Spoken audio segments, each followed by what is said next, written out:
71 years have passed since what is known as the Nakba, or the catastrophe in Arabic, took place in Palestine in 1948, in which more than 750,000 Palestinians were forcefully displaced from their homes and pushed into refugee camps in East Jerusalem, the West Bank, the Gaza Strip, and neighboring countries.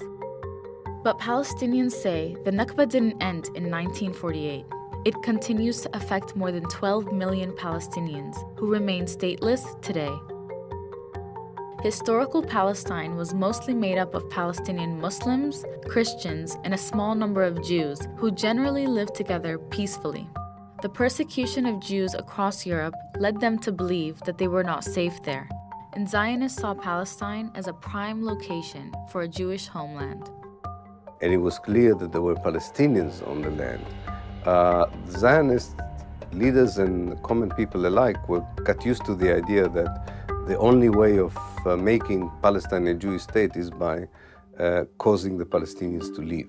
The Jewish Zionist movement began organizing immigration and buying land in Palestine.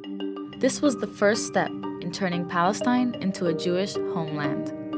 Then, World War I began. Britain promised Zionist support for a Jewish national home in Palestine. This came as a formal political letter, known today as the Balfour Declaration. It also included that nothing shall be done which may prejudice the civil and religious rights of existing non-Jewish communities in Palestine. When World War I ended and the Ottoman Empire was defeated, Britain occupied Palestine. Britain provided the muscle under which they could simply emigrate. I mean, they couldn't have immigrated were it not for the British presence. Because the crucial battle in the early stages was simply getting Jews into Palestine and acquiring land. They couldn't have done that without British government's sponsorship. Jewish migration into Palestine continued for decades, and the Palestinian people organized large demonstrations against this influx. Palestinians saw British support of Zionism as biased and unfair. So the people of Palestine revolted in 1936 to fight against the British and the Zionists. During the 3-year uprising, thousands of Palestinians were killed and hundreds of British citizens and Jewish Zionists died as well. Britain dismantled the Palestinian Revolution, leaving them with no political or military leadership.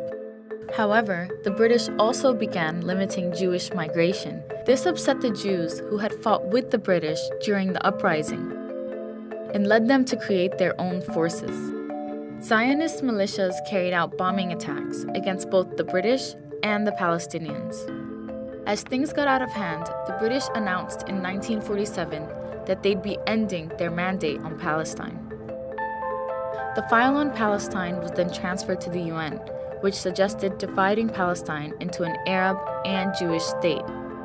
As the British were preparing to leave, the new Jewish population began taking over, and it helped that they were heavily armed. Forced displacement of Palestinians began months before the British officially left Palestine. Zionists were taking over major cities and hundreds of villages, forcing thousands of Palestinians into neighboring countries. It happened many times that the Israeli, very holy soldiers took 10 of the youngsters in the middle of the village, shot them just in order to kill them, in order that all the others will see it and run away. And if it's not enough, they took others also. The British ended their mandate on May 14, 1948. Leaving their tanks and armored weapons to the newly created state of Israel. From the time the British occupied Palestine in 1917 to when they left in 1948, the number of Jews is estimated to have multiplied 10 times to 500,000. As Zionist Jews declared the state of Israel on May 14, 1948, the surrounding Arab nations declared war, with the objective of liberating Palestine. Although Palestine had the support of other Arab nations, and they outnumbered the Jewish population, the Israelis had foreign military, political, and financial support. They were highly prepared highly dedicated, well-armed, fighting force, which was superior to all the Arab armies combined. Israel grew beyond the UN partition lines during the Arab-Israeli War by destroying Arab villages and further reducing the Palestinian population. By April 1949, more than 500 villages in 10 cities were captured by the Israelis. Over 750,000 Palestinians were expelled from their homes, and over 13,000 Palestinians had been killed. Palestinians say the Nakba continues today. Israelis continue to build illegal settlements on occupied Palestinian territories. Palestinians in the West Bank live under military law, which subjects them to checkpoints, curfews, and arbitrary arrests. Palestinians in Gaza live under a blockade imposed by Israel. Gaza is said to become unlivable by 2020. Palestinians today continue to demand their right to return to their homes. For them, the Nakba will not end until this right is granted.